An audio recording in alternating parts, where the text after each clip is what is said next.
మాతృభాష మన మూలాలకు సంకేతమని AP CM Chandrababu అన్నారు. ఆంగ్లం అవసరమే కానీ మాతృభాషను మర్చిపోతే మనల్ని మనమే కోల్పోయినట్లు అవుతుందని చెప్పారు. దేశంలోనే తెలుగు భాషకు ఘనమైన చరిత్ర ఉందని, వందలాది భాషలు ఉన్నా మన దేశంలో కేవలం 6 భాషలకే ప్రాచీన హోదా లభించిందన్నారు. గిడుగు వెంకట రామ్మూర్తిని తెలుగు జాతి ఎప్పటికీ మరవలేదని, తాను తెలుగువాణ్ణి, నాది తెలుగుదేశమని చాటి చెప్పిన ఏకైక నాయకుడు ఎన్టీఆర్ అని చెప్పారు. వివిధ కళా ప్రక్రియలతో 3వ ప్రపంచ తెలుగు మహాసభల ప్రధాన వేదిక ప్రేక్షకులను మురిపిస్తున్నాయి. వివిధ ప్రాంతాల నుంచి వచ్చిన విద్యార్థులు ప్రదర్శించిన నృత్య రూపకాలు, సామాజిక నాటకాలు, జానపద నృత్యాలు అలరిస్తున్నాయి. ప్రపంచ తెలుగు మహాసభల 3వ రోజు కార్యక్రమంలో పాల్గొని ప్రసంగించారు. ఈ కార్యక్రమంలో పాల్గొన్న ముఖ్యమంత్రి చంద్రబాబు తెలుగు భాషకు దేశంలోనే ఘనమైన చరిత్ర ఉందని అన్నారు. ఇలాంటి మహాసభలు తెలుగు భాష పరిరక్షణకు ఉపయోగపడతాయన్నారు. మాతృభాషలో రాణిస్తే ఏ రంగంలోనైనా రాణిస్తామన్నారు. త్యాగధనులను గుర్తుపెట్టుకుంటే స్ఫూర్తిదాయకంగా ఉంటుందని, నందమూరి తారక రామారావు ఆత్మగౌరవంతో ముందుకెళ్లారని, తెలుగు జాతి ఉన్నంత వరకు గుర్తుపెట్టుకునే ఏకైక నాయకుడు ఎన్టీఆర్ అని సీఎం కొనియాడారు. మాతృభాష మన మూలాలకు సంకేతమన్న సీఎం, ఆంగ్లం అవసరం కానీ భాషను మర్చిపోతే మనల్ని మనమే కోల్పోయినట్లు అవుతుందన్నారు. టెక్నాలజీ వల్ల భాష కనుమరుగవుతుందన్నారు. టెక్నాలజీతో భాషను సులువుగా కాపాడుకోవచ్చని, కొత్త యాపులు వచ్చాయని, తెలుగులో మాట్లాడితే తెలుగులోనే సమాధానమిస్తాయని పేర్కొన్నారు. కనీసం టైప్ చేయడానికి తెలియని వాళ్ళు కూడా ఈ టెక్నాలజీ ఉపయోగించుకునే పరిస్థితి వస్తుందన్నారు. పొట్టి శ్రీరాముల పేరుతో 1985లోనే ఎన్టీఆర్ తెలుగు వర్సిటీ తీసుకొచ్చారన్నారు. విభజన తర్వాత రాజమండ్రిలో పొట్టి శ్రీరాములు తెలుగు వర్సిటీని ఏర్పాటు చేస్తున్నామన్నారు. సంక్రాంతి కంటే ముందు వచ్చిన పండుగ ఇదని, వేదికకు తెలుగువారి ఆత్మగౌరవాన్ని చాటి చెప్పిన ఎన్టీఆర్ పేరు పెట్టడం సంతోషదాయకమని సీఎం హర్షం వ్యక్తం చేశారు. దేశంలోనే తెలుగు భాషకు ఘనమైన చరిత్ర ఉందని, వందలాది భాషలు ఉన్న మన దేశంలో కేవలం 6 భాషలకు ప్రాచీన హోదా లభించిందన్నారు.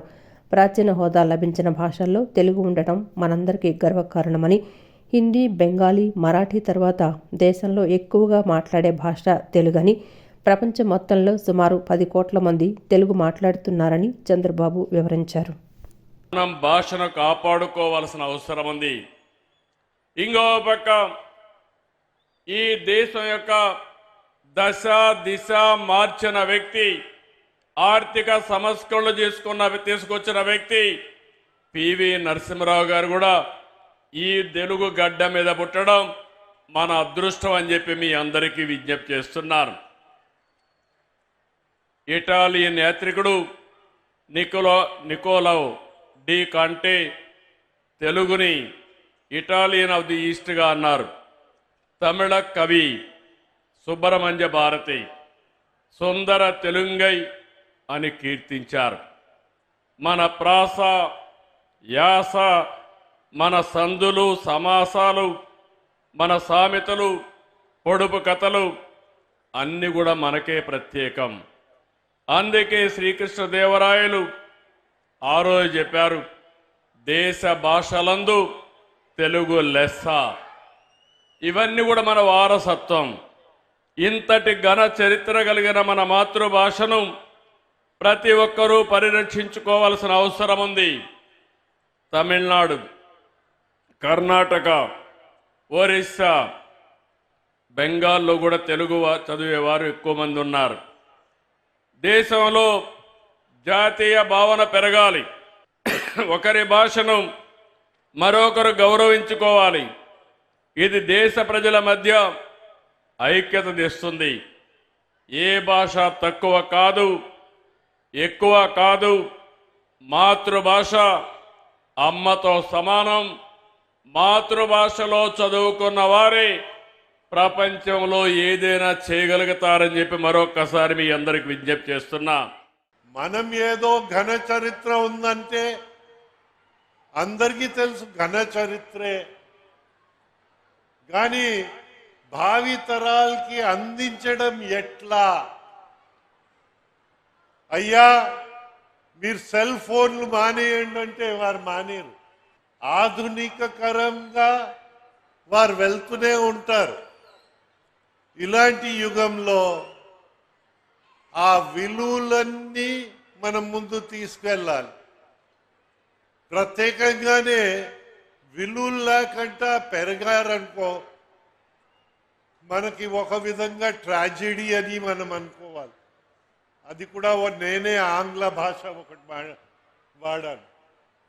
కానీ విలువలతో వస్తే మన భారతదేశాన్ని ఎక్కడైనా తీసుకెళ్ళిపోతారు. మన సైంటిస్ట్కి ఏమాత్రం కరువు లేదు, వీళ్ళకి ఏమాత్రం కరువు లేదు. కానీ మన ఆ విలువలు ముందు తీసుకెళ్ళడం అది ఒక పెద్ద ప్రశ్నగా తయారైంది. దానికి కార్యాచరణ ఎలాగా, ఎందుకంటే ప్రాక్టికల్గా లేకపోతే అది అమలుకి నోచుకోకుండా ఒక మంచి ఉద్దేశంగానే నిలబడిపోతుంది. కనుక రాష్ట్రంలోని విశ్వవిద్యాలయాలు కేవలం డిగ్రీలు ఇచ్చే కేంద్రాలుగా కాకుండా నాలెడ్జ్ బేస్డ్ సొసైటీని నిర్మించే కేంద్రాలుగా మారాలని రాష్ట్ర విద్యా ఐటీ శాఖ మంత్రి నారా లోకేష్ పిలుపునిచ్చారు. విద్యా విధానంలో సమూల మార్పులు రావాలని, పరిశ్రమల అవసరాలకు తగ్గట్లుగా సిలబస్ ఉండాలని ఆయన స్పష్టం చేశారు. ప్రపంచ స్థాయి రాష్ట్ర విశ్వవిద్యాలయాలు కావాలని, అందుకు మనందరం కలిసే దానిని సాధించగలమన్నారు. రాష్ట్రంలోని పబ్లిక్ యూనివర్సిటీల వైస్ ఛాన్సలర్లు కేవలం పరిపాలనకే పరిమితం కాకుండా విద్యా సంస్కరణల అంబాసిడర్లుగా పనిచేయాలని మంత్రి నారా లోకేష్ పేర్కొన్నారు. అమరావతిలో గవర్నర్ అబ్దుల్ నజీర్ అధ్యక్షతన జరిగిన వీసీల సమావేశంలో ఆయన మాట్లాడుతూ ఏపీ యువతకు సర్టిఫికెట్లున్నా సరైన ఉపాధి దొరకటం లేదని ఆవేదన వ్యక్తం చేశారు. తన పాదయాత్రలో విద్యార్థులు పడుతున్న ఇబ్బందులను ప్రత్యక్షంగా చూశానని, అందుకే సవాల్తో కూడిన విద్యాశాఖను ఎంచుకున్నానని తెలిపారు. కాలానుగుణంగా సిలబస్ మార్చకపోవటం వల్ల మన డిగ్రీలకు అంతర్జాతీయ గుర్తింపు లభించడం లేదని, స్టాన్ఫోర్డ్ వంటి వర్సిటీలను ఆదర్శంగా తీసుకోవాలని సూచించారు. విద్యార్థులు డిగ్రీ పూర్తి చేశాక మళ్లీ అమీర్పేట వంటి ప్రాంతాల్లో శిక్షణ తీసుకోవాల్సి రావటం విద్యా సంస్థల వైఫల్యమేనని, పరిశ్రమలతో అనుసంధానం పెరగాలని స్పష్టం చేశారు. పరిశోధనలు కేవలం పేపర్లకే పరిమితం కాకుండా సమాజంలోని నీటి ఎద్దడి, వాతావరణ మార్పులు వంటి సమస్యలకు పరిష్కారం చూపేలా ఉండాలన్నారు. వీసీలు అడ్మినిస్ట్రేషన్ కంటే అకాడమిక్ స్టాండర్డ్స్ మెరుగుపరచడంపై ఎక్కువ సమయం కేటాయించాలని కోరారు. విద్యార్థులకు మానసిక మద్దతు ఇవ్వాలని, వారి సమస్యలు వినడానికి వీసీలు వారానికోసారి ఓపెన్ హౌస్ నిర్వహించాలని మంత్రి సూచించారు. రాబోయే దశాబ్ద కాలంలో వచ్చే ఉద్యోగాల్లో 80% కొత్త రంగాల్లోనే ఉంటాయని, ఆ మార్పును అందిపుచ్చుకునేలా మన విద్యార్థులను సిద్ధం చేయటమే ప్రభుత్వ లక్ష్యమని లోకేష్ స్పష్టం చేశారు. The overall GER stands at 36.5, which is above the national average of 28.4, maintaining a gender parity index of 0.93, which reflects near equitable participation of women in higher education, which is a sign of progress. While the achievements deserve recognition, we must also acknowledge that the next phase of progress must focus on depth, quality, and relevance. Expansion has laid the foundation. Excellence must now define our direction. The higher education in the country is undergoing a tectonic shift with the implementation of National Education Policy 2020, laying out a vision for a remarkable transformation in India's higher education landscape by 2040. Quality is the cornerstone of any strong higher education system. It is reflected in the learning experience of students, the competence of graduates, and the credibility of research and the reputation of institutions. Sir is a shining example to every student of what courage and character can actually deliver. Personally, I am deeply indebted to the Honorable Governor Sir for being my philosopher and guide. Sir, I'd like to thank your guidance whenever I meet you and your words of wisdom that continue to lead this department forward. This conference is not a routine meeting, nor is it merely a review of administrative progress. It is a collective pause to reflect, reset, and reimagine the future of our public universities. institutions that shape not just careers but the intellectual and moral foundations of our society. Universities are the highest expressions of civilization's commitment to knowledge. They determine whether a state merely produces graduates or creates thought leaders, innovators, scholars, and responsible citizens. Vice chancellors are not merely administrators, they are academic leaders, reform champions, and custodians of public trust. Andhra Pradesh stands at a critical juncture. Demographic advantage, technological disruption, and global competition demand a new university ecosystem. Gannavaram ఎయిర్పోర్ట్లో 132/33 kV విద్యుత్ ఉపకేంద్రాన్ని మంత్రి Gottipati Ravikumar, chief secretary Vijayanand, MLA Yarlagadda Venkatrao సోమవారం ప్రారంభించారు. Gannavaram ఎయిర్పోర్టులో 133/33 kV విద్యుత్ ఉపకేంద్రాన్ని ప్రారంభించడం ఎంతో సంతోషంగా ఉందని మంత్రి తెలిపారు. రైతులకు అవసరమైన విద్యుత్ను నిరంతరాయంగా సరఫరా చేస్తున్నట్లు తెలుపుతూ ప్రజలు విద్యుత్తును పొదుపుగా వినియోగించాలని సూచించారు. కృష్ణా జిల్లా గన్నవరం ఎయిర్పోర్ట్లో 132/33 kV విద్యుత్ ఉపకేంద్రాన్ని మంత్రి Gottipati Ravikumar, chief secretary Vijayanand, MLA Yarlagadda Venkatrao ప్రారంభించారు. ఈ సందర్భంగా మంత్రి మాట్లాడుతూ కూటమి ప్రభుత్వం ఏర్పాటైన నాటి నుంచి విద్యుత్ సంస్థలు తలెత్తకుండా ప్రత్యేక చర్యలు తీసుకుంటున్నట్లు తెలిపారు. గన్నవరం నియోజకవర్గంలో సోలార్ విద్యుత్ వినియోగాన్ని పెంచాలని ఈ సందర్భంగా ఎమ్మెల్యేకు మంత్రి సూచించారు. ప్రజలపై ట్రాక్ ఛార్జీల భారం తగ్గించిన ఘనత సీఎం నారా చంద్రబాబు నాయుడుకే దక్కుతుందని వివరించారు. విద్యుత్ వినియోగం ఎక్కువవుతున్న నేపథ్యంలో ఎలాంటి విద్యుత్ సమస్యలు రాష్ట్రంలో తలెత్తకుండా ప్రత్యేక చర్యలు తీసుకుంటున్నట్లు మంత్రి వివరించారు. గన్నవరం ఎయిర్పోర్ట్లో 133/33 kV విద్యుత్ ఉపకేంద్రాన్ని ప్రారంభించడం ఎంతో సంతోషంగా ఉందని మంత్రి తెలిపారు. రైతులకు అవసరమైన విద్యుత్తును నిరంతరాయం సరఫరా చేస్తున్నట్లు తెలుపుతూ ప్రజలు విద్యుత్తును పొదుపుగా వినియోగించాలని సూచించారు. ఏ విధమైన లో వోల్టేజ్ సమస్య ఉండకూడదనే ఉద్దేశంతో ముఖ్యమంత్రి గారి ఆదేశాల మేరకు చాలా పెద్ద ఎత్తున సబ్స్టేషన్స్, లైన్స్ నిర్మాణం దశగా పనిచేస్తుంది ఈ ప్రభుత్వం అధికారంలోకి వచ్చిన తర్వాత ముఖ్యంగా ప్రజల మీద భారం పడకూడదనే ఉద్దేశంతో ఈ కార్యక్రమాన్ని కూడా చేపిస్తున్నాం. ఈ కార్యక్రమంలో ఎందుకు చేస్తున్నాం అంటే ముఖ్యంగా లైన్ లాసెస్ ఎక్కువ ఉండకూడదనే ఉద్దేశంతో లైన్ లాసెస్ 16-18% ఉండేదాన్ని దాదాపు 11% లోపలికి తీసుకొచ్చాం. రాబోయే రోజుల్లో ఇంకా తగ్గించాలంటే substations, lines 33/11 kV, 132, 220, 400 kV substations. ఎందుకంటే ప్రజలు అదేవిధంగా విద్యుత్ వినియోగం రోజు రోజుకు పెరుగుతూ ఉంది. ఒక పక్కన వ్యాపార సంస్థలు వచ్చినాయి, ఒక పక్కన ఎయిర్పోర్ట్స్ కొత్తగా నిర్మాణం జరుగుతుంది. కూటమి ప్రభుత్వం వచ్చిన తర్వాత వ్యవసాయ రంగానికి పెద్దపీట వేస్తున్నాం. దాంట్లో భాగంగా చాలా పెద్ద ఎత్తున వ్యవసాయ కనెక్షన్స్ బోర్డులు దాదాపు ఈ ప్రభుత్వ అధికారంలోకి వచ్చిన తర్వాత ఇప్పటికీ 75,000 పైన వ్యవసాయ కనెక్షన్స్ ఇచ్చాము. ఇట్లాంటి ఎన్నో కార్యక్రమాలు చేస్తున్నాం కనుక ఈ సబ్స్టేషన్ వెరీ ఇంపార్టెంట్ కాబట్టి అది వాళ్ళ సబ్స్టేషన్ ఇక్కడ గన్నవరంలో ఏపీ ట్రాన్స్కో గౌరవ మంత్రి గారి చేతుల మీదుగా ప్రారంభించడం, అలాగే గౌరవ ఎమ్మెల్యే గారు కూడా వచ్చారు.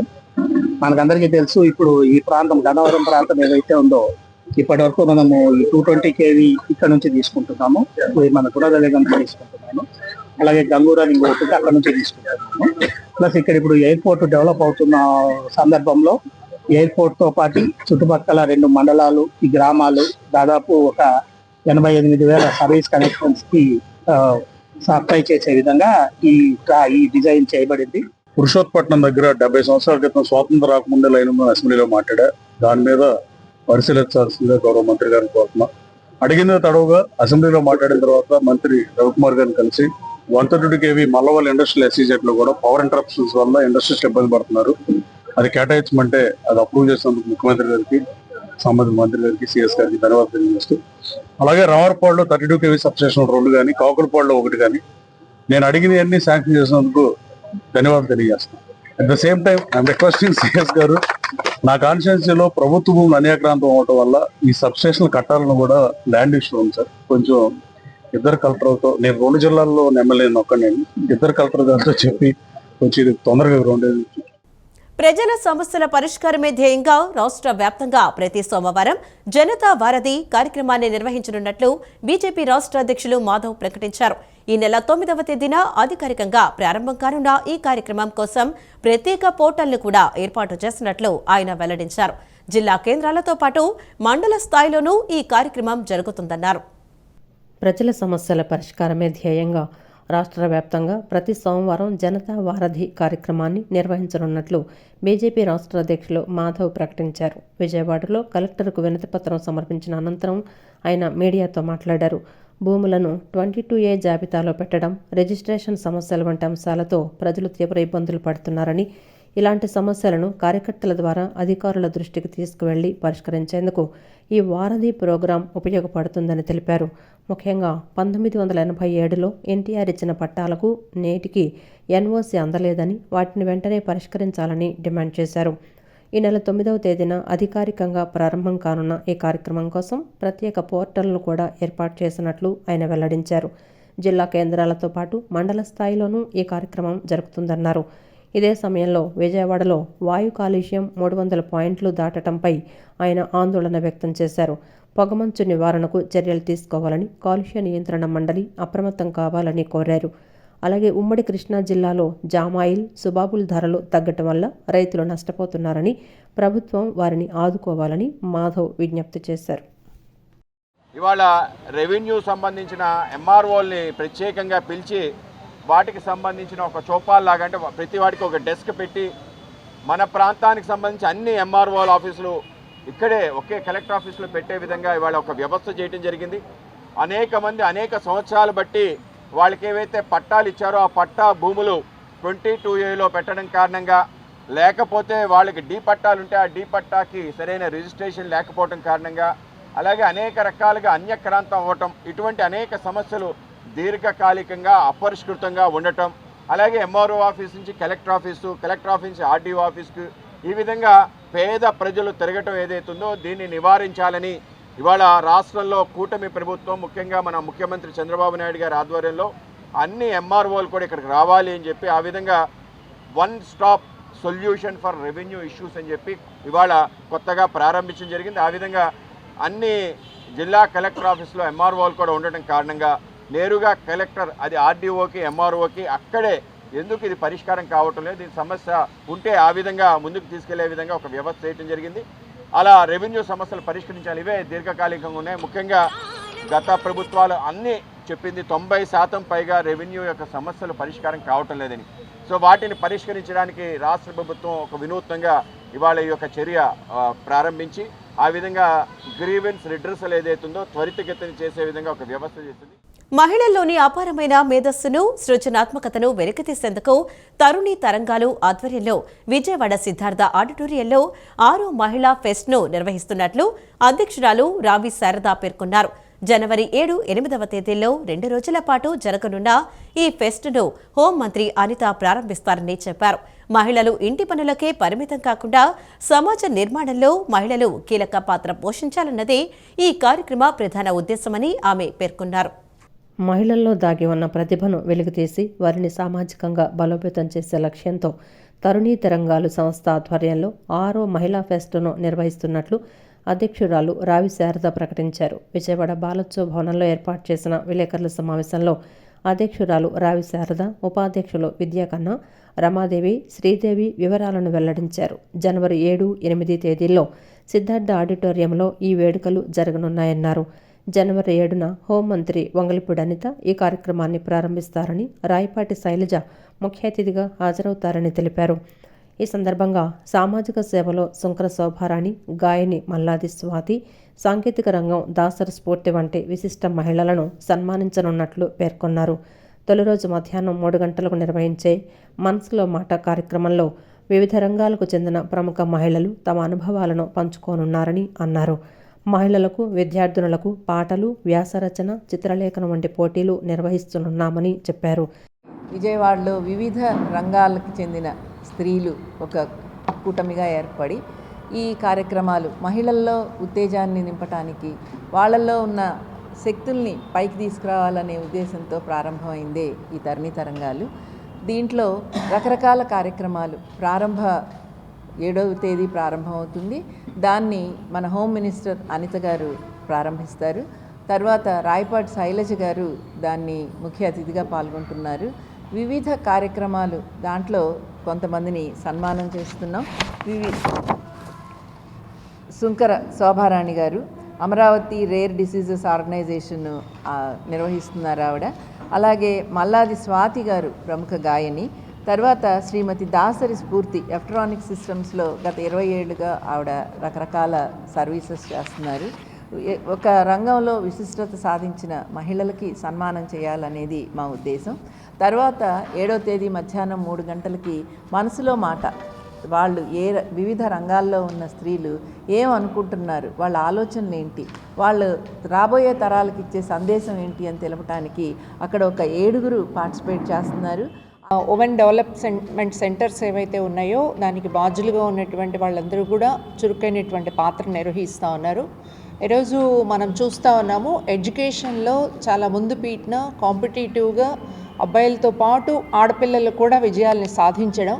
అయితే ఎడ్యుకేషన్లోనూ ఎంతో కొంత కెరియర్లోనూ ముందడుగు వేస్తున్నటువంటి అమ్మాయిలు కానీ మహిళలు కానీ సామాజిక రంగంలో తమ వంతు కృషి చేసే దానిలో ఇంకా సమాజంలో ఉన్నటువంటి అనేక ఆటంకాలు, ఇవన్నీ మీకు అవసరమా అనేటటువంటి ఒక ధోరణి, అలాగే కుటుంబ బాధ్యతలు కూడా అదనంగా ఉండడం, వీటన్నింటితో శారద గారు చెప్పినట్లు తమ సొంత ఆసక్తులు ఏవైతే ఉన్నాయో, తమకంటూ ఉండేటటువంటి స్పేస్ ఏదైతే ఉందో, సామాజిక నిర్మాణంలో భాగంగా పాల్గొనేటటువంటి దానిలో వెనుకబడి ఉన్నారు. మనం నిన్ననే సావిత్రిబాయి పూలే జయంతి జరుపుకున్నాం. ఆమె ఆనాడే మహిళల విద్య కోసం బయటకు వచ్చి కృషి చేసినటువంటి అనుభవాలు మనకున్నాయి. వాళ్ళ ఈ అభివృద్ధి కార్యక్రమాల్లో పాల్గొంటున్నప్పుడు ఎలాంటి సమస్యల్ని వాళ్ళు ఎదుర్కొంటున్నారు, సవాళ్ళని ఎదుర్కొంటున్నారు, ఆ సవాళ్ళని వారే పరిష్కారం చేసుకునే దిశగా వారికి కావాల్సిన చైతన్యం, విజ్ఞానం, తర్వాత ఆలోచనలు పెంచడానికి చాలా రకాలైన కార్యక్రమాలు చేస్తూ ఈ పోటీలు వాళ్ళలో ప్రతిభను బయటకు తీసి, మహిళల్లో కానీ బాలికల్లో ప్రతిభను బయటకు తీసి వారు తన భవిష్యత్తుని నిర్మించుకోవటానికి కావాల్సిన విధంగా తన సమస్యలను తనే పరిష్కారం చేసుకునే దిశగా వారు అడుగులు వేయటానికి కావాల్సిన సహాయం, వారికి శక్తిని కలగచేయటానికని ఈ కార్యక్రమాలు రూపొందించి చేస్తున్నాం. ప్రధానంగా మహిళల్ని అన్ని స్థాయిల్లో కూడా వాళ్ళలో ఉండేటువంటి శక్తి సామర్థ్యాలని నిరూపించుకోవడానికి ఈ తరుణీ తరంగాల వేదిక ఉపయోగించుకోవాలని చెప్పి అనుకున్నాం. దానిలో భాగంగానే రేపు 7, 8 పిబి సిద్ధార్థ కాలేజీలో ఫెస్ట్ నిర్వహిస్తూ ఉన్నాం. ఈ ఫెస్ట్లో నగరంలో ఉండేటువంటి మహిళల్ని అలాగే యువతని ప్రధానంగా పాల్గొనాలని. ప్రపంచ దేశాల సార్వభౌమాధికారాన్ని అమెరికా దెబ్బతీస్తోందని వెనిజులా అధ్యక్షుడు నికోలస్ మదురోను ఆయన భార్యను అమెరికా బలగాలు అక్రమంగా గర్హనీయమైన వామపక్ష నేతలు మండిపడ్డారు. ఐక్యరాజ్య సమితి వెంటనే జోక్యం చేసుకుని వారిని విడుదల చేయాలని డిమాండ్ చేశారు. 140 కోట్ల మంది భారతీయులు వెనిజులాకు మద్దతుగా నిలుస్తుంటే ప్రధాని మోదీ మాత్రం అమెరికా చర్యలపై నోరు విప్పకపోవడం శోచనీయమని విమర్శించారు. వెనిజులా దేశంపై అమెరికా అధ్యక్షుడు డొనాల్డ్ ట్రంప్ అనుసరిస్తున్న సామ్రాజ్యవాద ధోరణిని నిరసిస్తూ విజయవాడలోని లెనిన్ సెంటర్లో నేడు భారీ నిరసన ప్రదర్శన జరిగింది. అఖిల భారత శాంతి సంఘీభావ సంఘం పిలుపు మేరకు జరిగిన ఈ కార్యక్రమంలో సిపిఐ, సిపిఎం సహా పలు ప్రజా సంఘాలు పాల్గొని తమ సంఘీభావాన్ని తెలిపాయి. ఈ సందర్భంగా సిపిఐ జాతీయ కార్యదర్శి రామకృష్ణ, సిపిఎం రాష్ట్ర కార్యదర్శి వి శ్రీనివాసరావు మాట్లాడుతూ ప్రపంచ దేశాల సార్వభౌమాధికారాన్ని అమెరికా దెబ్బతీస్తోందని ఆగ్రహం వ్యక్తం చేశారు. వెనిజులా అధ్యక్షుడు నికోలస్ మదురోను ఆయన భార్యను అమెరికా బలగాలు అక్రమంగా నిర్బంధించడాన్ని ఖండించారు. ఐక్యరాజ్య సమితి వెంటనే స్పందించి వారిని విడుదల చేయించాలని డిమాండ్ చేశారు. వెనిజులాలో ఉన్న అపారమైన చమురు నిక్షేపాలను కొల్లగొట్టేందుకే అమెరికా ఈ దాడులకు పాల్పడుతోందని వారు ఆరోపించారు. ప్రత్యక్షంగా ఒక దేశం పైన దాడి చేయడమే కాకుండా ఆ దేశాధ్యక్షుడిని, అదేవిధంగా ఆయన సతీమణిని కూడా కిడ్నాప్ చేశారంటే ఇంతకంటే ఘోరమైన దుస్సంఘటన ఇటీవల కాలంలో ఎప్పుడూ జరగలేదని భావిస్తారు. పైగా అరే తాటి చెట్టు ఎందుకు ఎక్కేవారు అంటే దూడగడ్డి కోసం అన్నట్లు వారు మాదక ద్రవ్యాలు, నార్కోటిక్స్ అని కూడా మా దగ్గర సరఫరా చేస్తూ ఉన్నారు. కాబట్టి వారికి బుద్ధి చెప్పడానికి దాడి చేశామని చెప్పారంటే అమెరికన్ ప్రభుత్వానికి సిగ్గుంది అని అడుగుతా ఉంది. మీ దేశంలో చట్టాలు ఉన్నాయి, పోలీసులు ఉన్నారు. నిజంగా ఏదైనా కూడా మాదక ద్రవ్యాలు ఎవరైనా ఎగుమతి చేస్తే మీరు మీ చట్ట ప్రకారం అక్కడ చర్యలు చేపట్టండి. ఎవరైతే దిగుమతి చేసుకుంటున్నారో వాళ్ళపైన చర్యలు చేపట్టండి, లేదా ఎవరైతే డిస్ట్రిబ్యూట్ చేస్తూ ఉన్నారో వారిపైన చర్యలు చేపట్టండి. అట్లు కాకుండా ఇవాళ నిస్సిగ్గుగా ఒక దేశం పైన దాడి చేయడం అంటే ప్రపంచ ప్రజానీకమంతా కూడా ఆశ్చర్యానికి గురైంది. ఊరందరిది ఒక దారి అయితే ఉలిపి కట్టది ఒక దారి అన్నట్టుగా ఈరోజు 140 కోట్ల మంది భారతదేశ ప్రజలందరూ కూడా అమెరికాకు వ్యతిరేకంగా వెనుజులాని బలపరుస్తూ ఉంటే ఒక మోడీ మాత్రం నోరు మూసుకొని ఏమీ స్పందించకుండా ఉన్నాడు. మోడీ మినహా మొత్తం భారతదేశం అంతా కూడా ఈరోజు వెనుజులా వెనకాల ఉంది అని చెప్పి మేము భావిస్తూ ఉన్నాం. వెంటనే ఐక్యరాజ్య సమితి చొరవ తీసుకొని ఈరోజు ఆయన మదురో దంపతులను విడుదల చేయాలని, వెనుజులా మీద దాడిని దుర్మార్గమైన దాడిని ఖండించాలని చెప్పి మేము విజ్ఞప్తి చేస్తూ ఉన్నాం. ఐక్యరాజ్య సమితి అన్ని దేశాలకు కూడా ఇక్కడ మన విజయవాడ నగరంతో సహా ఆంధ్రప్రదేశ్ ప్రజలందరూ యావత్తు అన్ని పార్టీలు కూడా కదిలొచ్చి ఈ అమెరికా సామ్రాజ్యవాద దుర్మార్గానికి వ్యతిరేకంగా మన దేశం మీద ఆంక్షలు పెట్టారు. మనం ఎవరి దగ్గర ఆయిల్ కొనాలో, ఎవరి దగ్గర కొనకూడదో, ఆయుధాలు ఎవరి దగ్గర కొనాలో కొనకూడదో, మన టారిఫ్లు పెంచి మన H1B వీసాదారులను వేధిస్తూ ఈ రకంగా మన దేశం మీద పడి దోపిడీ చేస్తున్నటువంటి అమెరికాని వ్యతిరేకించడానికి అన్ని పార్టీలు ముందుకు రావాలి. ఐక్యరాజ్య సమితి ఉన్న ఐక్యరాజ్య సమితి లెక్క చేయలేదు. ప్రపంచ దేశాలతో ఐక్యరాజ్య సమితి నిమిత్తం లేదు. నేనే ప్రపంచ పోలీసులు అనే విధంగా ఇవాళ అమెరికా దాడి చేస్తూ ఉంది. ఇవాళ కేవలం డ్రగ్ మాఫియా అనేది కేవలం ఒక మాత్రమే ఇవాళ చెప్తా ఉన్నారు. మరి ట్రంప్ కేవలం వెనుజులాతో ఈ పని అయిపోలేదు. మేము క్యూబా మీద దాడి చేస్తాం, మేము పనామా మీద దాడి చేస్తాం, మేము కొలంబియా మీద దాడి చేస్తాం, మేము మెక్సికో మీద దాడి చేస్తాం రకంగా వాళ్ళు మాట్లాడుతున్నాడు. దేశ చరిత్రలో ఎన్నడూ లేని విధంగా విద్యుత్ ఛార్జీలను తగ్గించి ప్రజలకు ఊరటనిచ్చిన ఘనత ముఖ్యమంత్రి నారా చంద్రబాబు నాయుడు నేతృత్వంలోని కూటమి ప్రభుత్వానికే దక్కుతుందని విజయవాడ తూర్పు ఎమ్మెల్యే గద్దె రామ్మోహన్ కొనియాడారు. గత వైసీపీ ప్రభుత్వ హయాంలో జగన్మోహన్ రెడ్డి 9 సార్లు విద్యుత్ ఛార్జీలు పెంచి ట్రూ అప్ ఛార్జీల పేరుతో ప్రజలపై మోయలేని భారం వేశారని, ఆ ప్రభావమే ఎన్నికల్లో వారికి 11 సీట్లు మిగిల్చాయని విమర్శించారు. ఎన్నికల హామీ మేరకు ఒక్క పైసా కూడా పెంచకుండా పైగా ఛార్జీలను గణనీయంగా తగ్గించారని తెలిపారు. దీనివల్ల వినియోగదారుల బిల్లుల్లో సుమారు 17% వరకు తగ్గుదల కనిపిస్తుందన్నారు. కేంద్ర ప్రభుత్వం జీఎస్టీలో చేసిన మార్పులు, రాష్ట్రంలో ఉచిత బస్సు ప్రయాణం, విద్యుత్ ఛార్జీల తగ్గింపు వంటి నిర్ణయాల వల్ల ప్రతి కుటుంబానికి నెలకు సుమారు 6,000 నుండి 7,000 రూపాయల వరకు ఆదా అవుతుందని వివరించారు. గత ప్రభుత్వంలో జగన్మోహన్ రెడ్డి గారి నాయకత్వంలో అయితే 9 సార్లు కరెంటు బిల్లు పెంచడం జరిగింది. రకరకాల అర్థం లేని ట్రూ అప్ ఛార్జీలని రకరకాల పేర్లు పెట్టి కూడా ప్రజల మీద భారం పెట్టడం జరిగింది. ఆ భారానికి తగ్గట్టుగా ఆయన కూడా చాలా భారం ఎత్తి మీద పడి చివరి 11 సీట్లు మాత్రం మిగిల్చుకోవాల్సిన పరిస్థితి ఏర్పడింది. నారా చంద్రబాబు నాయుడు గారు 2024 ఎన్నికల ముందు రానున్న రోజుల్లో ఒక్క పైసా కూడా కరెంట్ ఛార్జ్ పెంచమని చెప్పారు. ఈ రోజున మొట్టమొదటిసారిగా భారతదేశంలో ఏ రాష్ట్రంలో లేని విధంగా కరెంటు ఛార్జీలను గణనీయంగా తగ్గించడం జరిగింది. సుమారు కొన్ని వేల కోట్ల రూపాయలు ప్రజలకు ఆదాయ విధంగా ఛార్జీలు తగ్గించడం జరిగింది.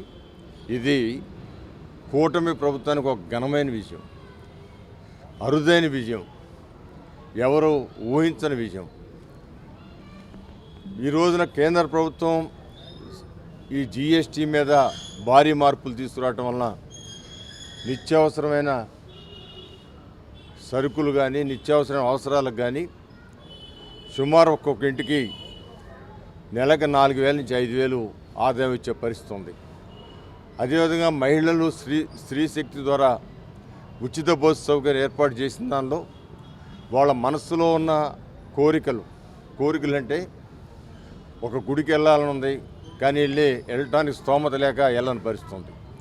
ఇవాళ తనివి తీరా వాళ్ళ ఇష్టమైన దేవుణ్ణి తనివి తీరా ప్రార్థించుకుని ఒక మనోధైర్యంతో మాకు ఆ దేవుణ్ణి నేను ప్రార్థించుకున్నాను, నాకు సహాయం చేస్తాడనే ధైర్యంతో వాళ్ళ మరి మహిళలందరూ కూడా ఉచితంగా ప్రయాణం చేసి ఒక్కొక్క కుటుంబానికి సుమారు 3-4 వేల రూపాయలు నెలకి కలిసి వచ్చే విధంగా ఇవాళ ప్రయాణాలు జరుగుతున్నాయి. అదేవిధంగా ఈ కరెంటు రాయితీ, కరెంటులో ఛార్జీలు తగ్గించడం వలన చాలామందికి వాళ్ళ వచ్చే బిల్లుల్లో 17% బిల్లు తగ్గే పరిస్థితి ఉంది. ఇవన్నీ కూడా మనం ఇచ్చే సంక్షేమ కార్యక్రమాలతో సమానంగా ఇవి కూడా పేద ప్రజలకు ఇంట్లోకి సంక్షేమ కార్యక్రమం ఇచ్చినట్టే. Vijayawada Siddhartha academy, Parvathaneni Brahmayya Siddhartha arts and science కళాశాల, AG and SG Siddhartha arts and science కళాశాలల స్వర్ణోత్సవాలు కొనసాగుతున్నాయి. ఈ వేడుకల్లో భాగంగా జనవరి 7న జరిగే కార్యక్రమాల్లో సీఎం చంద్రబాబు నాయుడు ముఖ్య అతిథిగా, కేంద్ర మంత్రి కె రామ్మోహన్ నాయుడు విశిష్ట అతిథిగా హాజరు కానున్నారు. ఈ సందర్భంగా అకాడమీకి ప్రధాన దాతలుగా ఉన్న 8 మంది ప్రముఖులను సన్మానించనున్నారు. 975లో 250 మంది వదాన్యులైన ఇంజనీర్లు, వైద్యులు, చార్టర్డ్ అకౌంటెంట్లు, పారిశ్రామికవేత్తలు, వ్యాపారవేత్తలు, రైతులు, ఇతర ప్రముఖులు ప్రారంభించిన Siddhartha academy of general and technical education 18 విద్యా సంస్థలుగా ఎదిగిందని అకాడమీ ప్రతినిధులు పాలడుగు లక్ష్మణరావు, కార్యదర్శి నిమ్మగడ్డ లలిత్ ప్రసాద్, మలినేని రాజయ్య తెలిపారు. సిద్ధార్థ కళాశాల వేపనీర్ హాలులో ఏర్పాటు చేసిన విలేకరుల సమావేశంలో అకాడమీ ప్రతినిధులు పాలడుగు లక్ష్మణరావు, నిమ్మగడ్డ లలిత్ ప్రసాద్, మలినేని రాజయ్య తదితరులు మాట్లాడుతూ స్వర్ణోత్సవాల వేడుకల గురించి వివరించారు. సిద్ధార్థ స్వర్ణోత్సవాలను అప్పటి యూజీసీ చైర్మన్ 2025 మార్చి 7న ప్రారంభించారన్నారు. ఈ 5 పదుల సుదీర్ఘ ప్రస్థానంలో ఇంజనీరింగ్, మెడిసిన్, మేనేజ్మెంట్, లా, బిఎడ్, ఫార్మసీ, డెంటల్, హోటల్ మేనేజ్మెంట్తో పాటు పాఠశాలలను కూడా ప్రారంభించి విజయవాడను ఒక విద్యా కేంద్రంగా సిద్ధార్థ అకాడమీ అభివృద్ధి చేసిందన్నారు.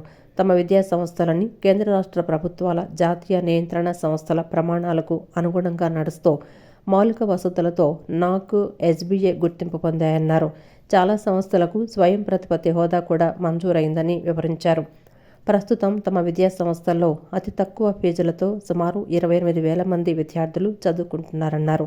భారత ప్రభుత్వం గత సంవత్సరం వెలగపూడి రామకృష్ణ సిద్ధార్థ ఇంజనీరింగ్ కళాశాలలను డీమ్డ్ విశ్వవిద్యాలయంగా ప్రకటించిన అంశాన్ని వారు ప్రస్తావించారు. 1990లో సాంస్కృతిక విభాగంగా నెలకొల్పిన సిద్ధార్థ కళాపీఠం నెలవారీ సాంస్కృతిక కార్యక్రమాలతో లలిత కళల వ్యాప్తికి, కళాకారుల ప్రోత్సాహానికి పునరంకితమైందన్నారు. Phenomenon Siddhartha Medical Sciences, Dr. Sudha and Nageswarrao Dental College, Velagapudi Durgamba Siddhartha Law College, Kommareddy Sadasivarao Pharmacy College, named to Pharmacy College, Hotel Management College, Vaiviro College of Education, already మొత్తం 18 education స్థాపించామండి.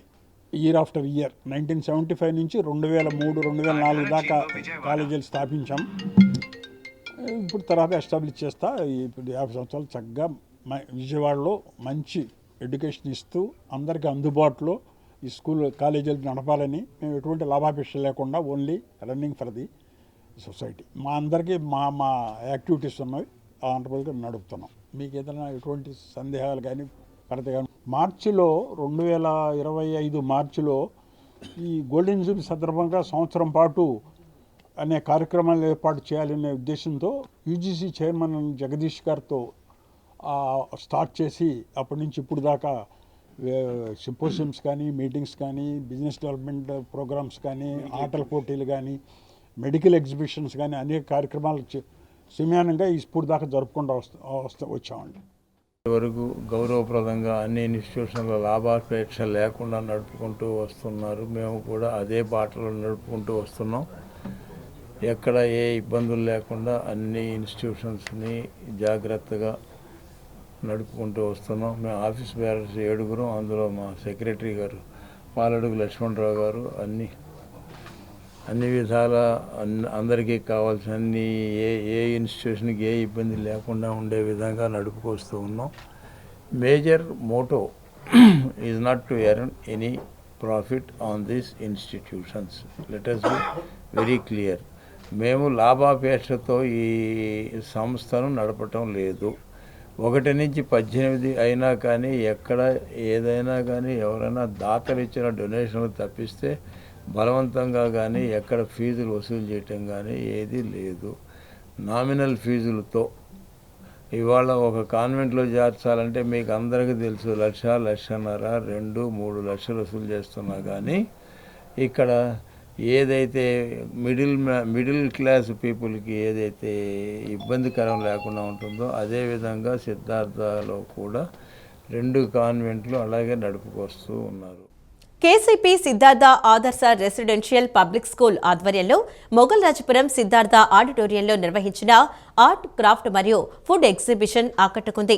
విద్యార్థులు తయారు చేసిన సుమారు 400 paintings మరియు food craft వస్తువులను ఈ ప్రదర్శనలో ఉంచారు. ప్రస్తుత కాలంలో విద్యార్థులు ఎక్కువగా మొబైల్ స్క్రీన్లు, టీవీలకు అతుక్కుపోతున్నారని, అటువంటి వారిని సృజనాత్మక మార్గంలోకి మళ్లించడమే ఈ ఎగ్జిబిషన్ ప్రధాన ఉద్దేశమని స్కూల్ కన్వీనర్ వీరపనేని శశికళ పేర్కొన్నారు. మొగల్రాజ్పురం సిద్ధార్థ ఆడిటోరియం విద్యార్థుల కళాఖండాలతో శోభాయమానంగా మారింది. కానూరులోని కేసీపీ సిద్ధార్థ ఆదర్శ రెసిడెన్షియల్ పబ్లిక్ స్కూల్ ఆధ్వర్యంలో విద్యార్థులు రూపొందించిన ఆర్ట్, క్రాఫ్ట్ మరియు వుడ్ ఎగ్జిబిషన్ను ఆకట్టుకుంది.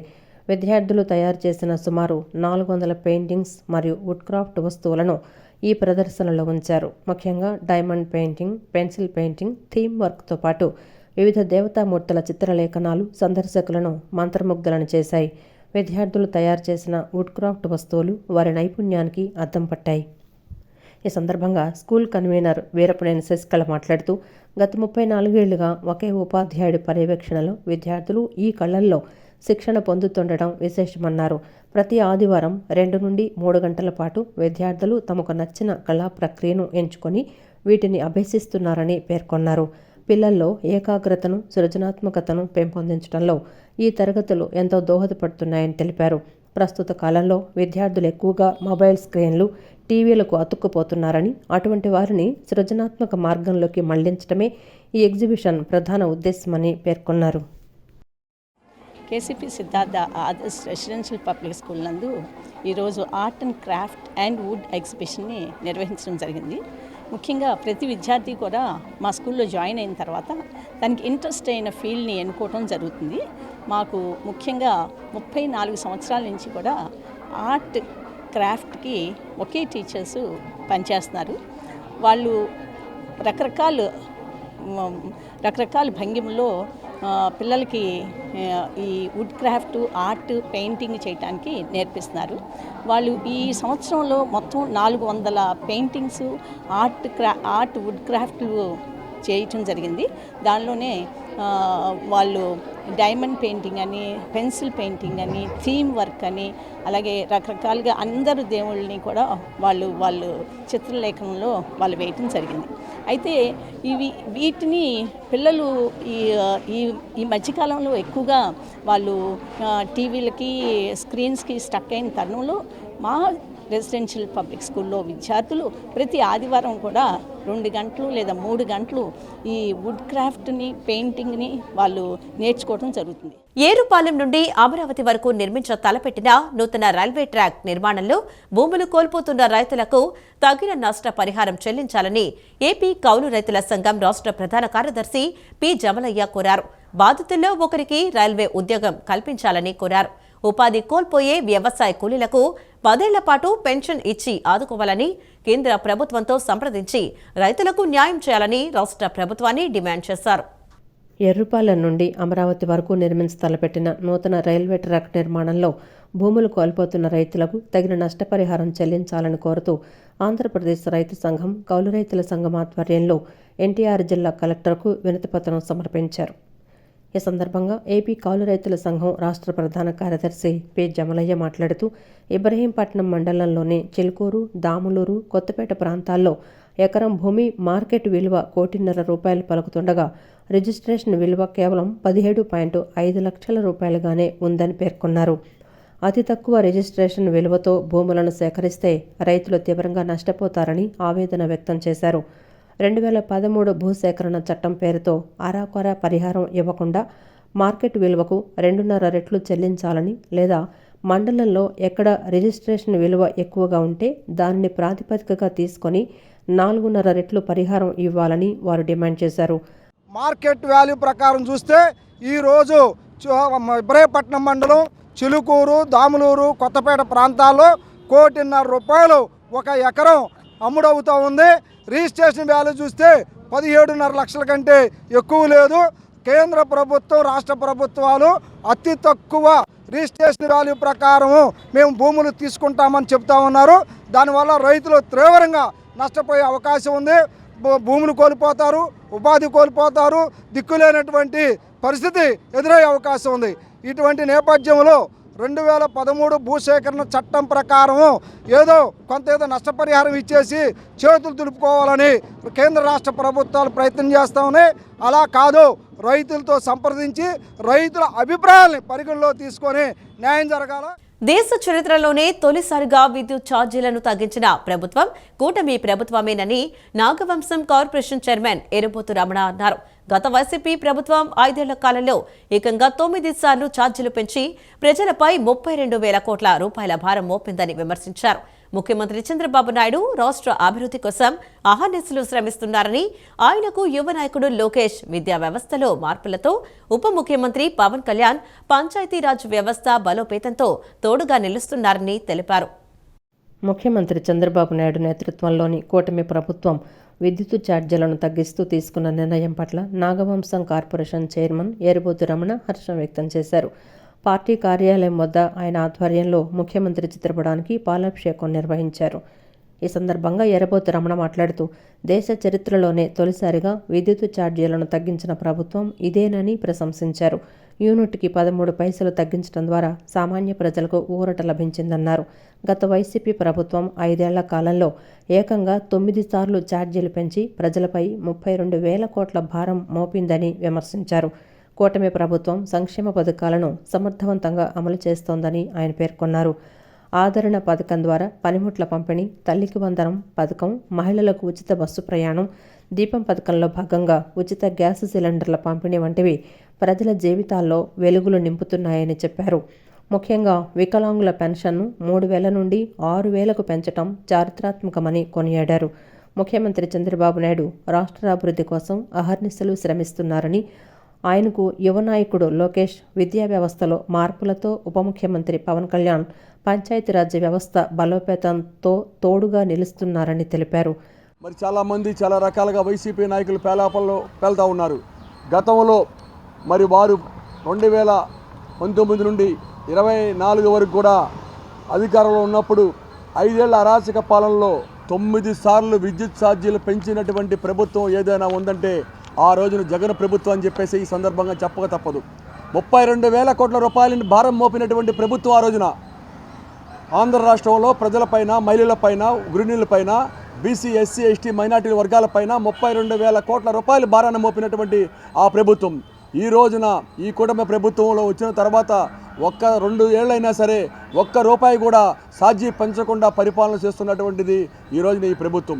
వేలాది రూపాయల భారాన్ని కూడా మోస్తూ ఈ రోజున మహిళల పైన భారం పడకూడదని చెప్పేసి విద్యుత్ ఛార్జీల్లో ఒక యూనిట్కి 13 పైసలు తగ్గిస్తున్నటువంటి ప్రభుత్వం ఏదైనా ఉందంటే అది చంద్రబాబు నాయుడు అని చెప్పేసి ఈ కూటమిలో ఉన్నటువంటి తెలుగుదేశం, జనసేన, బీజేపీ ప్రభుత్వాలని చెప్పేసి కూడా చెప్తా ఉన్నాం. గతంలో అనేక సందర్భాల్లో చెప్పారు. ఈ రోజున ఆనాటి మూర్ఖపు నిర్ణయాలతో రాష్ట్ర విద్యుత్ వ్యవస్థను ప్రధాన ఆదాయంగా మార్చుకొని మరి కోట్లాది రూపాయలు ప్రజలపైన భారం మోపినటువంటి వారు ఈ రోజున ఏ సమాధానం చెప్తారని చెప్పేసి కూడా మేము జగన్ కూడా మేము అడుగుతా ఉన్నాం. విజయవాడ ఛాంబర్ ఆఫ్ కామర్స్ నూతన కార్యవర్గం కొలువు తీరింది. ఇటీవల జరిగిన ఎన్నికల్లో ఘన విజయం సాధించిన ఆంధ్ర సెక్రటరీ కొల్లి విజయ వరప్రసాద్ బాధ్యతలు స్వీకరించారు. ఇండస్ట్రీ అభివృద్ధికి, సభ్యుల సంక్షేమానికి ఈ కొత్త బృందం కట్టుబడి ఉంటుందని డిస్ట్రిబ్యూటర్లు, ఎగ్జిబిటర్లు ఆశాభావం వ్యక్తం చేశారు. విజయవాడ ఛాంబర్ ఆఫ్ కామర్స్ నూతన కార్యవర్గ ఎన్నికల్లో ప్రోగ్రెసివ్ ప్యానెల్ ప్రపంచం సృష్టించింది. ఈ ఎన్నికల్లో ఆ ప్యానెల్ నుండి 10 మంది సభ్యులు ఘన విజయం సాధించగా ప్రధాన పదవులకు ఎంపికైన వారు ఈరోజు విజయవాడ ఫిలిం ఛాంబర్లో అధికారికంగా బాధ్యతలు చేపట్టారు. విజయవాడ ఆంధ్ర సెక్రటరీగా కొల్లి విజయ వరప్రసాద్, బేకరీ ప్రసాద్ బాధ్యతలు చేపట్టారు. అలాగే ప్రెసిడెంట్గా సురేష్ బాబు, హైదరాబాద్ సెక్రటరీగా అశోక్ కుమార్ ఎన్నికయ్యారు. కొల్లి విజయ వరప్రసాద్కు మద్దతు తెలుపుతూ డిస్ట్రిబ్యూటర్లు, ఎగ్జిబిటర్లు మరియు పరిశ్రమకు చెందిన ప్రముఖులు తరలివచ్చారు. సెక్రటరీగా బాధ్యతలు చేపట్టిన విజయ వరప్రసాద్ను బాయని శ్రీనివాసు, ట్రెజరర్ ముత్యాల రామదాసు, లింగుపల్లి రామకృష్ణ కొనియాడారు. ఆయన వివాదరహితుడని, ఇండస్ట్రీలోని అందరి సంక్షేమం కోసం ఆలోచించే వ్యక్తిని ప్రశంసించారు. ఈ కొత్త టీం వల్ల పరిశ్రమకు మంచి రోజులు వస్తాయని ఆశాభావం వ్యక్తం చేశారు. గెలుపొందిన ప్యానెల్ సభ్యులకు మరియు మద్దతు తెలిపిన డిస్ట్రిబ్యూటర్లకు నాయకులు ధన్యవాదాలు తెలియజేశారు. మా డిస్ట్రిబ్యూటర్లందరూ ఘన విజయం సాధించినందుకు వారికి కూడా ధన్యవాదాలు తెలియజేస్తున్నాం. మా మిక్కినేని సుధాకర్ గారు, లక్ష్మణరావు గారు, వర్మ గారు, భరత్ చౌదరి గారు, రామదాస్ గారు, ఠాగూర్ మధు గారు, నాగార్జున గారు, మేము ప్యానల్గా ప్రోగ్రెసివ్ ప్యానల్లో నిలబడ్డాం. ప్రోగ్రెసివ్ ప్యానల్ నుంచి 10 మంది మేము ఎన్నికయ్యాం. హైదరాబాద్ సెక్రటరీ గారు అశోక్ కుమార్ గారు, అలాగే మా ప్రెసిడెంట్ గారు సురేష్ బాబు గారు, ఆ తర్వాత విజయవాడ ఆంధ్ర సెక్రటరీ మా బేకరీ ప్రసాద్ గారు ఎన్నికవటం, ఆయన్ని ఈరోజు సీట్లో కూర్చోబెట్టడానికి మా డిస్ట్రిబ్యూటర్లు, ఎగ్జిబిటర్లు, అలాగే మా ఇండస్ట్రీ అంతా కూడా వచ్చింది. మేమందరం కూడా, ఎందుకంటే నాన్ కాంట్రవర్షియల్ పర్సను, ఏదో ఒకటి మా అందరి కోసం ఆలోచించే వ్యక్తి. అలాగే సురేష్ బాబు గారు ప్రెసిడెంట్ అవ్వటం, అశోక్ కుమార్ గారు సెక్రటరీ, అలాగే మా ప్రసాద్ గారు సెక్రటరీ అవ్వటం మాకు మంచి జరుగుద్దని, ఇండస్ట్రీకి మంచి జరుగుద్దని మేము కోరుకుంటూ, ఎలకల చలపతి గారు, గుజ్జార అమర్ గారు, మేమంతా పిల్లాసీను గారు, సత్యనారాయణ గారు, మేమందరం కూడా 10 రోజులు ఓటర్స్ అందరికీ ఫోన్ చేసి ఈ టీంకి దిగ్విజయం జరగాలని మేము పర్సనల్ క్యాంపెయిన్ చేసాం. అందుకు అనుగుణంగా భగవంతుడి దయ వల్ల చక్కటి టీం కూడా వచ్చింది. ఈ టీము వీళ్ళ ఆధ్వర్యంలో అత్యున్నత శిఖరానికి ఈ ఛాంబర్ని తీసుకెళ్తారని ఆశిస్తూ, ఈ కార్యక్రమంలో ట్రెజరర్ ముత్యాల రామదాస్, మిక్కిలినేని సుధాకర్, లక్ష్మణరావు, రాజేంద్ర వర్మ, భరత్ చౌదరి, ఠాగూర్ మధు, సుధాకర్ రెడ్డి, తిరుపతి నుంచి వచ్చిన నాగార్జున, శ్రీశైలం తదితర ఇండస్ట్రీ పెద్దలు పాల్గొని నూతన కార్యవర్గానికి శుభాకాంక్షలు తెలియజేశారు. పెనుగంచిప్రోలు శ్రీ తిరుపతమ్మ అమ్మవారి క్షేత్రం ఆధ్యాత్మిక శోభతో వెలిగిపోతోంది. అమ్మవారి పరివార దేవతల రంగుల ఉత్సవం భక్తజన సంద్రం మధ్య అట్టహాసంగా ప్రారంభమైంది. ఆలయంలోని 11 విగ్రహాలను ఊరేగింపుగా జగ్గయ్యపేటకు తరలించారు. ఈ వేడుకల కోసం మాజీ చైర్మన్ నూతలపాటి చెన్నకేశవరావు సుమారు 8 లక్షల రూపాయల వ్యయంతో అద్భుతమైన సాంస్కృతిక ప్రదర్శనలను ఏర్పాటు చేశారు. ప్రసిద్ధ పుణ్యక్షేత్రమైన పెనుగంచిపురాలు శ్రీ తిరుపతమ్మ అమ్మవారి పరివార దేవతల రంగుల ఉత్సవం అత్యంత వైభవంగా జరిగింది. ఈ ఉత్సవంలో భాగంగా ఆలయంలోని 11 విగ్రహాలను భారీ ఊరేగింపుతో జగ్గయ్యపేటకు తరలించారు. తిరుపతమ్మ దేవస్థానం మాజీ చైర్మన్ నూతలపాటి చెన్నకేశ్వరరావు తన సొంత నిధులు సుమారు 8 లక్షల వ్యయంతో ఈ వేడుకల కోసం భారీ ఏర్పాట్లు చేశారు. సుమారు 800 మంది కళాకారులతో కూడిన కోలాటాలు, తీన్మార్ బ్యాండు, డప్పు వాయిద్యాలు, కేరళ నృత్యాలు, గిరిజన సాంప్రదాయ నృత్యాలు మరియు కొమ్ము సన్నాయి మేళాలు ఊరేగింపులో ప్రత్యేక ఆకర్షణగా నిలిచాయి. వీటికి తోడు 6 డీజే వాహనాల హోరు మధ్య వేలాది మంది భక్తులు కిలోమీటర్ మేర ఈ శోభాయాత్రలో పాల్గొన్నారు. ఎటువంటి అవాంఛనీయ సంఘటనలు జరగకుండా Vijayawada rural DCP Lakshminarayana, Nandigama ACP Tilak పర్యవేక్షణలో 200 మంది పోలీసులతో భారీ బందోబస్తు ఏర్పాటు చేశారు. భక్తుల రక్షణ కోసం అగ్నిమాపక వాహనం, 108 మరియు మొబైల్ వైద్య శిబిరాలను అందుబాటులో ఉంచారు. మధ్యాహ్నం తర్వాత విగ్రహాలు సురక్షితంగా పెనుగంచిప్రోలులోని విడిది మండపానికి చేరుకున్నాయి. అత్యంత ప్రధానమైన దేవాలయము. ఈ రంగుల మహోత్సవం ఇక్కడ మాత్రమే అతి వైభవముగా జరుగుతూ ఉన్నది. గత చాలా సంవత్సరం నుండి ఆనవాయితీగా వస్తున్నది. ఈ రంగుల మహోత్సవంలో వాయిద్యకారులు, కళాకారులు, కేరళ ప్రాంతం రాష్ట్రం నుంచి కూడా అనేక మంది కళాకారులు వచ్చి సాంస్కృతిక ప్రదర్శనలు అమ్మవారు ముందు ప్రదర్శనగా వెళ్ళుచురు. ఇక్కడ నుండి అమ్మవారు జగ్గయ్యపేటలో రేపు సుమారుగా సాయంత్రము 5-6 ప్రాంతాల్లో జగ్గయ్యపేటలో ఉన్న మండపానికి వేయించేసి అక్కడ 28వ తారీఖు దాకా అమ్మవారు, స్వామివారు అందరూ పరివార దేవతలు అందరూ కూడా అక్కడ ఉండి అక్కడ నుంచి 28 సాయంత్రం బయలుదేరి 28 ఉదయం బయలుదేరి మళ్ళీ తిరిగి పెనుగంచిప్రోలు పల్లకితో వచ్చును. ఆ తర్వాత తదనంతరము బ్రహ్మోత్సవాల సందర్భంగా స్వామివారి కళ్యాణము, అమ్మవారి కళ్యాణము. ఈ రోజు పెనుగంచిప్రోలు శ్రీ తిరుపతమ్మ అమ్మవారు, గోపయ్య స్వామి సమేత శ్రీ తిరుపతమ్మ అమ్మవారు సహదేవతలందరూ కలిసి ఈ రోజు జగ్గయ్యపేట రంగుల మహోత్సవానికి వెళ్తున్నారు. ఈ కార్యక్రమంలో భక్తులు అందరూ పాల్గొని విజయవంతం చేయవలసిందిగా కోరుతున్నాను. రంగుల మహోత్సవం ఇక్కడ నుంచి బయలుదేరి వేప చెట్ల దగ్గర ఉన్నటువంటి అరువు దగ్గరికి వెళ్తున్నారు. అక్కడ నుంచి ఎడ్ల బండ్ల మీద జగ్గయ్యపేట వెళ్తుంది. కావున దీంట్లో ప్రతి ఒక్కరు భక్తులు పాల్గొని తనకు జరిగిన అన్యాయాన్ని వివరిస్తూ పెట్టిన అర్జీలను పోలీసులు పట్టించుకోకుండా నిర్లక్ష్యం చేస్తున్నారని బాధితుడు దివాకర్ శ్రీరామ్ కుమార్ ఆవేదన వ్యక్తం చేశారు. తనకు తన కుటుంబ సభ్యులకు ప్రాణహాని ఉందని తనకు న్యాయం చేయవలసిందిగా కూటమి ప్రభుత్వానికి ఆయన విజ్ఞప్తి చేశారు. ఈ మేరకు తనకు జరిగిన అన్యాయాన్ని వివరిస్తూ గాంధీనగర్ ప్రెస్ క్లబ్ నందు బాధితుడు దివాకర్ శ్రీరామ్ కుమార్ విలేకరుల సమావేశం నిర్వహించారు. ఈ సందర్భంగా ఆయన మాట్లాడుతూ తనది విజయవాడ రూరల్ ప్రసాదంపాడులో తాను 40 సంవత్సరాలుగా నివసిస్తున్నానని చెప్పారు. 25/8/2025 తేదీన సాయంత్రం 7:30 సమయంలో ప్రసాదంపాడు గ్రామానికి చెందిన వైఎస్ఆర్సీపీ నాయకుడు కొమ్మ కోటేశ్వరరావు అనుచరులు తన ఇంటిని కబ్జా చేయడానికి తన ఇంటి ముందుకు వచ్చి దుర్భాషలాడుతూ తన తల్లిని మానసికంగా శారీరకంగా భయపెట్టారని ఆరోపించారు. 2025 రాత్రి 7:30 సమయంలో నేను ఇంట్లో లేని సమయంలో మా తల్లిగారిని ఇమ్మడి శ్రీను, ఇమ్మడి చిన్న వెంకటేశ్వరరావు అనే వ్యక్తులు ఇద్దరు వచ్చి మా ఇంటి గేటును గట్టిగా కొడుతూ మా అమ్మగారిని బయటికి పిలిచి గొడవ చేసి ఆవిడ్ని ఇబ్బంది పెట్టి దుర్భాషలాడి మానసికంగా క్షోభకి గురి చేశారు. మా అమ్మగారు బ్రెయిన్ స్ట్రోక్ పేషెంట్. గత 2 సంవత్సరములుగా బ్రెయిన్ స్ట్రోక్ ట్రీట్మెంట్ జరుగుతుంది ఆవిడకి. మా నాన్నగారు కూడా 2 సర్జరీలు అయినాయి. మా పరిస్థితి బాగాలేదు. నేను మధ్యతరగతి కుటుంబానికి చెందిన వ్యక్తిని.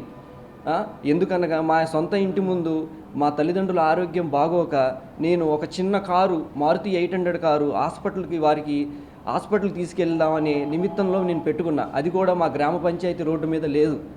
1కి 10 సార్లు వచ్చి మమ్మల్ని ఇమ్మడి శ్రీను, ఇమ్మడి చిన్న వెంకటేశ్వరరావు వారి బంధువులు బెదిరిస్తూ మా ఇంటి పత్రాలు తీసుకురండి, బయటికి తీసుకురా అని మానసికంగా మమ్మల్ని ఇబ్బంది పెడుతూ కబ్జా చేయటాకో ఏంటో మాకైతే తెలియదు. మాకు రక్షణ కల్పించమని నేను మన పీజీఆర్ఎస్ కలెక్టరేట్లో 17 నవంబరు 2025న నేను కంప్లైంట్ పెట్టగా జరిగిందంతా మా సదురు పోలీస్ స్టేషన్, పడమట పోలీస్ స్టేషను పరిధిలోకి వెళ్ళి వారు విచారణ చేయగా తప్పుడు సమాచారం పెట్టి నా కంప్లైంట్ని ముగించారు. ఈ వార్తలు ఇంతటితో సమాప్తం. నమస్కారం.